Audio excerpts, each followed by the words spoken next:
So good morning guys. तो चलिए start करते हैं आज के यानी कि 7 जून के इंपॉर्टेंट करंट अफेयर्स को। आज का पहला इंपॉर्टेंट प्रश्न यार आपके सामने है कि अभी हाल ही में विश्व खाद्य सुरक्षा दिवस ये कब मनाया गया। तो आंसर होगा 7 जून को।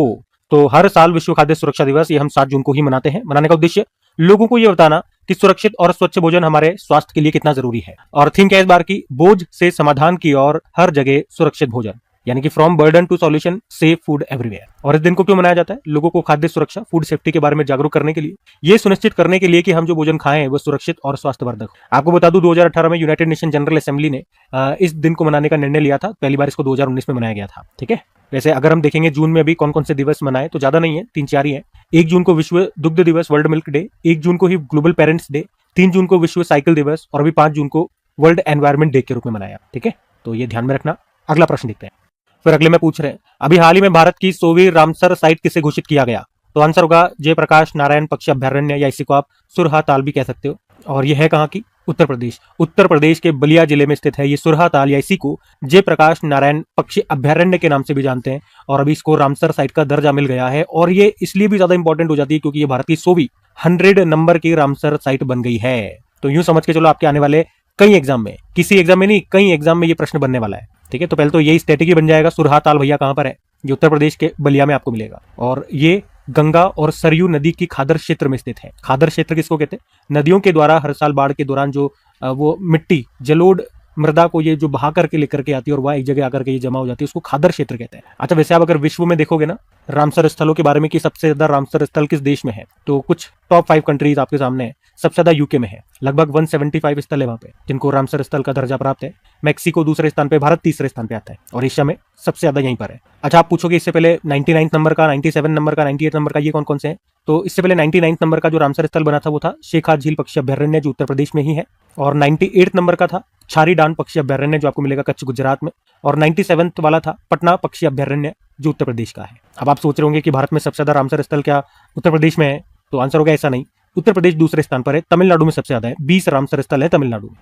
अच्छा, वेटलैंड से आप क्या समझते हो? आर्द्र भूमि। तो ये एक ऐसा भूभाग है जो स्थायी रूप से या मौसमी तौर पर पानी से भरा रहता है, जैसे दलदल, झीलें या नदियां।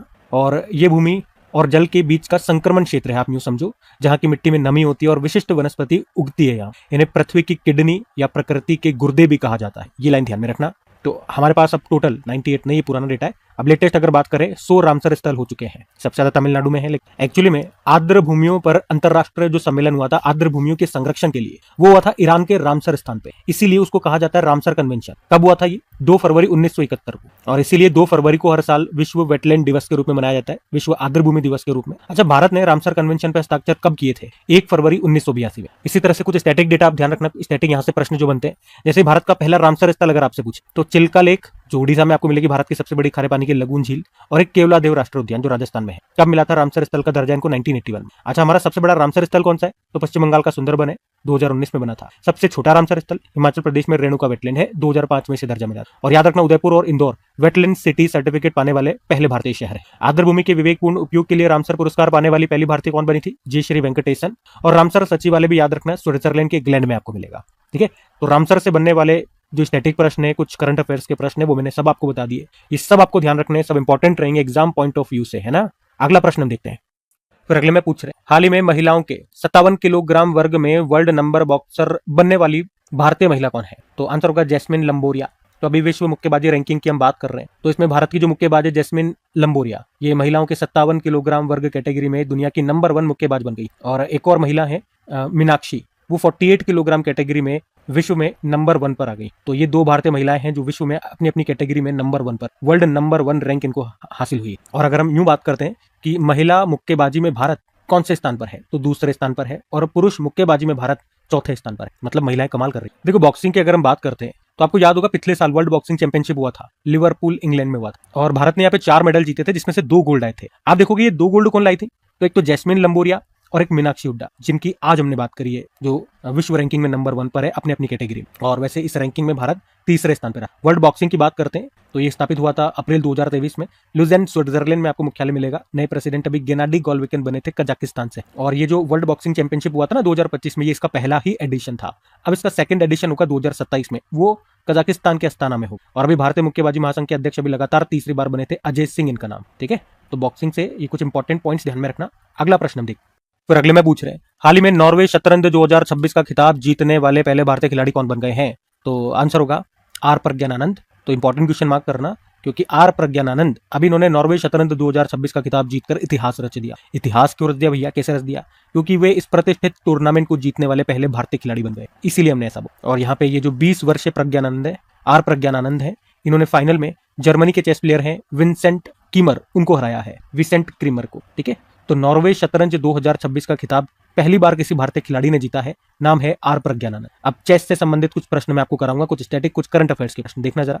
एक तो अगर बात करते हैं हमारे पहले जो शतरंज ग्रैंड मास्टर, उनका नाम क्या है? Viswanathan Anand. Lightning kid of India के नाम से भी उनको जानते हैं, और उनकी ऑटोबायोग्राफी का नाम है माइंड मास्टर। उनको ही सबसे पहली बार 1991-92 में राजीव गांधी खेल रत्न पुरस्कार मिला था। वैसे तो अभी इसका नाम बदलकर मेजर ध्यानचंद खेल रत्न पुरस्कार कर दिया गया। वैसे हमारे सबसे युवा भारतीय ग्रैंड मास्टर पूछोगे तो डी गुकेश है, लेकिन विश्व में सबसे युवा ग्रैंड मास्टर अभिमन्यु मिश्रा है, ये भारतीय मूल के अमेरिकी है। अभी वैसे विश्व में दूसरे सबसे युवा ग्रैंड मास्टर भी बन गए थे, फुस्तिनो ओरो इनका नाम है, अर्जेंटीना से है। अच्छा, पहली महिला ग्रैंड मास्टर पूछोगे तो एस विजय लक्ष्मी है, और ग्रैंड मास्टर का खिताब जीतने वाली पहली महिला अगर पूछोगे तो कोनेरू हम्पी है। दोनों अलग अलग प्रश्न है, ध्यान में रखना आप, है ना। और वर्ल्ड चेस डे ये 20 जुलाई को होता है। भारत में पहली बार चेस अकेडमी ये खुली भुवनेश्वर में। और 2024 में जो 45वां चेस ओलंपियाड हुआ था हंगरी के बुडापेस्ट, उसमें मेल और फीमेल दोनों में भारत विजेता रहा था।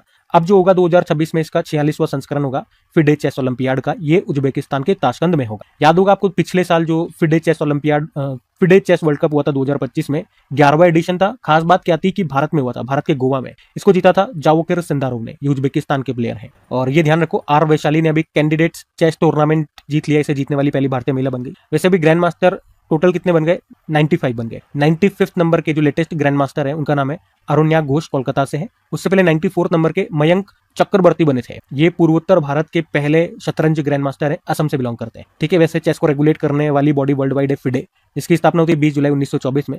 हेडक्वार्टर लुज़ेन स्विट्जरलैंड है। प्रेसिडेंट है आर्केडी डोरकोविच और वाइस प्रेसिडेंट है विश्वनाथन आनंद। ठीक है, चेस से सारी ये बातें ध्यान में रखेंगे। अगला प्रश्न हम देखते हैं। फिर अगले में पूछ रहे हैं, अभी हाल ही में भारतीय वायुसेना के अगले उप प्रमुख के रूप में भी किसे नियुक्त किया गया? तो आंसर होगा आशुतोष दीक्षित को। तो एयर मार्शल आशुतोष दीक्षित, इनको अभी भारतीय वायुसेना, इंडियन एयरफोर्स का अगला उप प्रमुख वाइस चीफ नियुक्त किया गया है, और 1 जुलाई से ये अपना पद संभाल लेंगे। अभी वर्तमान में ये chief of integrated defence staff के पद पर काम कर रहे हैं। अच्छा, यहाँ पे वो किनका स्थान लेंगे? तो एयर मार्शल नागेश कपूर का स्थान लेंगे, क्योंकि अभी ये 30 जून को रिटायर हो रहे हैं। नागेश कपूर से आपको याद आना चाहिए, इसी साल के स्टार्टिंग में वे इस पद पर आए थे, और अभी 5-6 महीने में ही रिटायर भी हो रहे हैं। ठीक है, अब हो रहे हैं तो हो रहे हैं भैया। तो अब ये नए बनेंगे, उनका नाम याद रखेंगे। भारतीय वायुसेना में नए वाइस चीफ का नाम याद रखेंगे, आशुतोष दीक्षित इनका। वैसे तीनों सेनाओं के मैं आपको रिवाइज करा देता हूं, क्योंकि लेटेस्ट हैं, सभी नए बने अभी। देखो, पहले तो मेन जो चीफ है उनकी बात करते हैं। आर्मी चीफ कौन है? उपेंद्र द्विवेदी। और नेवल चीफ कौन है? दिनेश कुमार त्रिपाठी। अच्छा, ये तो हट गए, अब नए आ गए हैं 1 जून से, कृष्णा स्वामीनाथन इनका नाम है। और air chief marshal Amarpreet Singh जो चीफ है उनकी बात करते हैं। आर्मी चीफ कौन है? उपेंद्र द्विवेदी। और नेवल चीफ कौन है? दिनेश कुमार त्रिपाठी। अच्छा, ये तो हट गए, अब नए आ गए हैं 1 जून से, कृष्णा स्वामीनाथन इनका नाम है। और air chief marshal Amarpreet Singh. Vice chief की बात करें, अभी इंडियन आर्मी में नए वाइस चीफ बने थे अभी मार्च में ही, धीरज सेठ नाम है। इंडियन नेवी के नए वाइस चीफ अभी मई में बने थे, अजय कोचर। और मैंने कहा था ना, हमारे एयरफोर्स के देखो अभी वाइस चीफ नए बने थे जनवरी में ही, नागेश कपूर, लेकिन अब ये रिटायर हो रहे हैं। तो अब नए जो आ जाएंगे इनके स्थान पे, उनका नाम है आशुतोष दीक्षित, 1 जुलाई से। वैसे आर्मी डे 15 जनवरी को होता है, नौसेना दिवस 4 दिसंबर को, और एयरफोर्स डे 8 अक्टूबर को। अच्छा, ये भी अपॉइंटमेंट नया है। अभी नए हमारे चीफ ऑफ डिफेंस स्टाफ बन गए 3रे नंबर के, NS राजा सुब्रमणी, ये नाम भी ध्यान रख। अब वैसे अपॉइंटमेंट ही है ये। तो 2026 की कुछ इंपॉर्टेंट आपको नियुक्तियां मैं आपको रिवाइज करा दूं। तो भारतीय महिला हॉकी टीम के नए कोच सोजर्ड मारीजने बने, नीदरलैंड से हैं। और भारतीय खाद्य निगम फूड कॉर्पोरेशन ऑफ इंडिया के CMD बने थे रविंद्र कुमार अग्रवाल। चमड़ा निर्यात परिषद काउंसिल ऑफ लेदर एक्सपोर्ट के अध्यक्ष बने रमेश कुमार जुनेजा। परमाणु ऊर्जा नियामक बोर्ड के नए अध्यक्ष बने AK बालासुब्रमण्यम। और नितिन नवीन, के पटना बिहार से हैं, बीजेपी के सबसे युवा राष्ट्रीय अध्यक्ष बने 12वें नंबर के। नीति आयोग के नए CEO बने अभी, मतलब अतिरिक्त प्रभार मिला इनको, नीति छिब्बर है, additional charge. Institute of chartered accounts of India के अध्यक्ष बने प्रसन्ना कुमार। इंडियन आर्मी के वाइस चीफ धीरज सेठ। और इस साल ब्रिक्स समिट को होस्ट कर रहा है भारत, 18वां एडिशन है। और इसमें भारत के जो शेरपा बनाए गए सुधाकर दलेला नाम है। देश की पहली खुले तौर पर क्वीर राज्यसभा सांसद चुनी गई है मेनका गोस्वामी, पश्चिम बंगाल से। मणिपुर की पहली महिला उप मुख्यमंत्री नेमचा किपगिन नाम है। आत्मा के अध्यक्ष, आत्मा मतलब ऑटोमोटिव टायर मैन्युफैक्चरर्स एसोसिएशन, इसके अध्यक्ष बने अरुण मामेन। और मणिपुर के नए चीफ मिनिस्टर युमनाम खेमचंद सिंह इनका नाम है। ठीक है, तो ये सब बातें ध्यान में रखना। अगला प्रश्न देखते हैं। फिर अगले में पूछ रहे हैं, हाल ही में नवीन और नवीकरणीय ऊर्जा मंत्रालय के अनुसार वर्ष 2025 में भारत दुनिया का कौन सा सोलर ग्रोथ मार्केट बन गया है? तो सही उत्तर होगा दूसरा। तो वर्ष 2025 में भारत ने 37 गीगावाट से ज्यादा नई सौर ऊर्जा क्षमता जोड़ी है, और इस उपलब्धि के साथ भारत ने अमेरिका को पीछे छोड़ दिया। भारत ने जो सोलर एनर्जी जो क्षमता जोड़ी है, जो नई सोलर एनर्जी को ऐड किया 2025 में, वो 34 गीगावाट है और भारत ने कितना किया 37 गीगावाट। इसीलिए भारत अमेरिका को पीछे छोड़कर दुनिया का दूसरा सबसे बड़ा सोलर ग्रोथ मार्केट, वार्षिक सौर क्षमता वृद्धि के आधार पर हम बात कर रहे हैं, कि दूसरे स्थान पे आ गया, पहले स्थान पे चीन ही। और वैसे मैं आपको बता दूं कि अभी अप्रैल 2026 तक भारत की कुल स्थापित सौर ऊर्जा क्षमता हो गई है 154.24 गीगावाट। वैसे भारत की जितनी भी कुल बिजली उत्पादन क्षमता है उसमें 51.93% जो हिस्सा है वो गैर जीवाश्म ईंधन, नॉन फॉसिल फ्यूल या रिन्यूएबल एनर्जी का है, आप कह सकते हैं, जैसे पवन ऊर्जा से, जल ऊर्जा से, सौर ऊर्जा से, इन सब से आ रहा है। तो इस तरह से अगर हम बात करते हैं ओवरऑल नवीकरणीय ऊर्जा, रिन्यूएबल एनर्जी के मामले में भारत चाइना और अमेरिका के बाद दुनिया में तीसरे स्थान पर है। ठीक है, तो इस प्रश्न में हमने दो बातें करी है कि वर्ष 2025 में सौर ऊर्जा क्षमता को जोड़ने के मामले में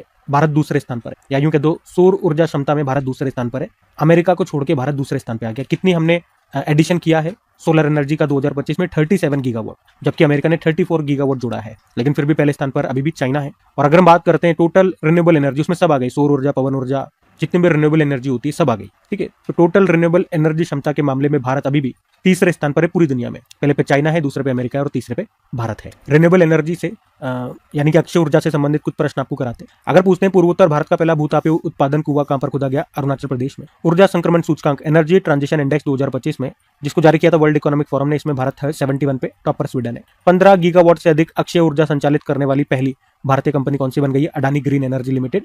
देश का पहला पूर्णतः स्वदेशी रूप से विकसित 50 किलोवाट भूतापीय संयंत्र कहां पर स्थापित होगा? अरुणाचल प्रदेश के तवांग जिले में।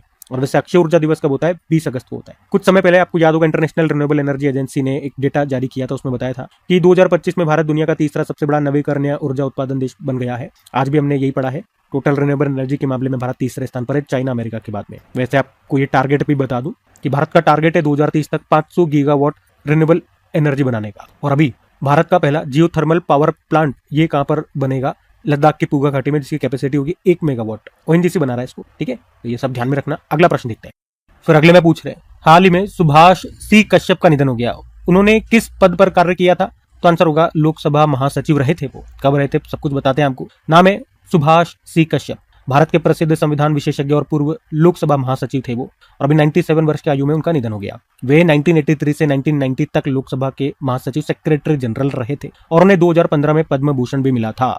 उनका जन्म हुआ था उत्तर प्रदेश के बिजनौर में। और इनसे महत्वपूर्ण दो चार बातें आपको और बता दूं, वे पूर्व राष्ट्रपति रामनाथ कोविंद जी की अध्यक्षता वाली जो एक राष्ट्र एक चुनाव समिति थी उसके अध्यक्ष भी रहे थे। उन्होंने अटल बिहारी वाजपेयी जी की सरकार के समय संविधान की समीक्षा से जुड़े राष्ट्र आयोग में भी महत्वपूर्ण भूमिका निभाई। संविधान संबंधी मामलों में भारत सरकार के सलाहकार रहे।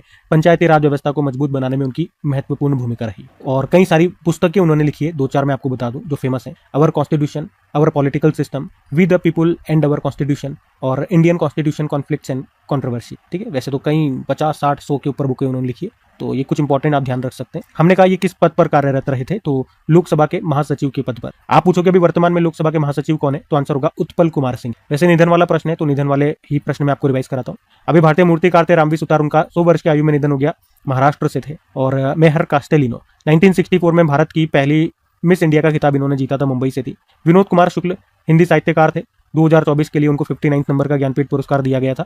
यह अवार्ड पाने वाले वो छत्तीसगढ़ के पहले साहित्यकार बने। बांग्लादेश की पहली महिला प्रधानमंत्री खालिदा जिया का निधन हो गया, और इन्हीं के बेटे हैं तारिक रहमान जो अभी वर्तमान में बांग्लादेश के प्रधानमंत्री हैं। पर्यावरणविद माधव गौडगिल का निधन हो गया, वो भी महाराष्ट्र से थे। पूर्व वर्ल्ड बिलियर्ड चैंपियन थे मनोज कोठारी, उनका भी निधन हो गया, कोलकाता से थे। ब्रिटिश भारतीय पत्रकार और बीबीसी इंडिया ब्यूरो के पूर्व प्रमुख सर मार्क टली का निधन हो गया, भारत की आवाज के रूप में उनको जाना जाता था। उसके अलावा हमारे पूर्व जो रेल मंत्री है मुकुल रॉय, इनका निधन हो गया, पश्चिम बंगाल से थे। डेविड जे फार्बर अमेरिकी थे और इंटरनेट का ग्रैंडफादर इनको कहा जाता था। सूरीनाम के पूर्व राष्ट्रपति चंद्रिका प्रसाद संतोखी का निधन हो गया, भारतीय मूल के थे। माउंट एवरेस्ट पर चढ़ने वाले पहले अमेरिकी थे जिम विहिटेकर, उनका निधन हो गया। आशा भोसले जी का निधन हो गया अभी। पद्म विभूषण 2008 में, दादा साहब फाल्के 2001 में मिला उनको। और कर्नल सोनम वांगचुक का निधन हो गया, भारतीय सेना में अधिकारी थे, लद्दाख का शेर उनको कहा जाता था। लिली दास मलिक ऑल इंडिया रेडियो की पहली असमिया महिला न्यूज रीडर थी, निधन हो गया। टेड टर्नर, उन्होंने दुनिया का पहला 24 घंटे 7 दिन चलने वाला एक न्यूज चैनल CNN शुरू किया था, लेकिन निधन हो गया। राजा रणधीर सिंह शूटर थे, 1978 के बैंकॉक एशियाई खेलों में ट्रैप शूटिंग में गोल्ड जीता था, ऐसा करने वाले वो पहले भारतीय निशानेबाज बने थे। अभी सुमन कल्याणपुर का भी निधन हो गया, हिंदी और मराठी फिल्म इंडस्ट्री के प्रसिद्ध प्लेबैक सिंगर थी। 2023 में इनको पद्म भूषण मिला था, लेकिन निधन हो गया। ठीक है, तो इस साल के सब भी महत्वपूर्ण निधन से संबंधित जो प्रश्न बनते हैं वो मैंने आपको रिवाइज कराया, ध्यान में रखना। अगला प्रश्न देख, फिर अगले में क्या पूछ रहे हैं कि शिक्षा मंत्रालय ने किस ब्रिटिश विश्वविद्यालय को भारत का शाखा परिसर स्थापित करने की स्वीकृति दे दी है? तो आंसर होगा यूनिवर्सिटी ऑफ लिवरपूल। तो इसमें तो ज्यादा कुछ ध्यान रखने वाली बात नहीं है। अभी भारत सरकार के शिक्षा मंत्रालय ने ब्रिटेन के प्रसिद्ध यूनिवर्सिटी ऑफ लिवरपूल को बंगलुरु में अपना कैंपस खोलने की अनुमति दे दी है। तो भारतीय छात्रों को विदेश जाने की जरूरत नहीं है भैया, यहीं पर ब्रिटिश विश्वविद्यालय की डिग्री आपको मिल जाएगी बंगलुरु में। यूनिवर्सिटी ऑफ लिवरपूल इसका नाम है। यूनिवर्सिटी से कुछ प्रश्न आपको कराए जाए रिवाइज। अगर मुझे भारत का पहला योग और आयुर्वेद क्लस्टर सेंटर बना पतंजलि विश्वविद्यालय में, ये उत्तराखंड के हरिद्वार में है। भारत की पहली डेडिकेटेड फॉरेस्ट यूनिवर्सिटी ये बनेगी उत्तर प्रदेश के गोरखपुर में। एनसीईआरटी को मानद विश्वविद्यालय डीम्ड यूनिवर्सिटी का दर्जा दे दिया गया। माइक्रोसॉफ्ट ने चंडीगढ़ यूनिवर्सिटी में अपना पहला एआई स्किल सेंटर शुरू किया। अनंत अंबानी ने वंतारा के तहत जामनगर में एक नया वंतारा विश्वविद्यालय शुरू करने की घोषणा की। उसके अलावा symbiosis skills and professional university Pune ने यूनेस्को के साथ मिलकर एशिया की पहली यूनेस्को चेयर शुरू की। भारत का पहला एन जनरेशन या बोल दो जेनजी थीम वाला डाक घर आईआईटी दिल्ली में खोला गया था। और अभी इसी तरह का जेनजी थीम वाला 100 नंबर का जो डाकघर है वो खोला गया नॉर्थ ईस्टर्न हिल यूनिवर्सिटी शिलोंग में। चंडीगढ़ यूनिवर्सिटी ने इंटेल इंडिया के सहयोग से इंडिया एआई डेटा लैब शुरू किया और ऐसा करने वाला ये भारत का पहला निजी विश्वविद्यालय बन गया है। ठीक है, तो यूनिवर्सिटी से ये सारे प्रश्न ध्यान में रखना। अगला प्रश्न देखते हैं। फिर अगले में पूछ रहे हैं, हाल ही में जमीनी स्तर के इनोवेटर्स को सशक्त बनाने के लिए नवाचार मंत्र किसने लॉन्च किया? तो आंसर होगा कौशल विकास एवं उद्यमिता मंत्रालय ने। तो कौशल विकास एवं उद्यमिता मंत्रालय ministry of skill development and entrepreneurship ने नवाचार मंत्र नाम से एक नई योजना शुरू की है। इसका मुख्य उद्देश्य क्या है? छोटे शहरों, गांवों और आकांक्षी जिलों के नव प्रवर्तकों यानी कि इनोवेटर्स और एंटरप्रेन्योर्स को आगे बढ़ाना और उनके आइडिया को सफल व्यवसाय स्टार्टअप में बदलने में मदद करना। ठीक है, तो इस नवाचार मंत्र जो नाम से एक नई योजना इन्होंने शुरू की है, इसको लॉन्च किया कौशल विकास और उद्यमिता मंत्रालय के जो राज्य मंत्री हैं जयंत चौधरी ने। कहां पर? आईआईटी दिल्ली में। एक्चुअली इस योजना में जो तकनीकी सहायता है वो दे रहा है आईआईटी दिल्ली ही। अब इसी तरह से कुछ और योजनाएं जो करंट अफेयर्स में लेटेस्ट रही मैं आपको रिवाइज कराता हूँ। एक तो दिल्ली सरकार ने, आपको याद होगा, नवजात शिशुओं के लिए अनमोल योजना शुरू की थी और मुख्यमंत्री अन्नपूर्णा योजना उड़ीसा ने। मेघालय सरकार ने मुख्यमंत्री इंस्पायर योजना शुरू की। यूपीएससी की जो बच्चे तैयारी कर रहे हैं, पास करेंगे तो पैसा मिलेगा। और तेलंगाना सरकार ने प्रोजेक्ट संजीवनी नाम से एक नई योजना शुरू की। स्टार्टअप कंपनियों की मदद के लिए सरकार ने एक नई योजना शुरू की, startup India fund of funds 2.0।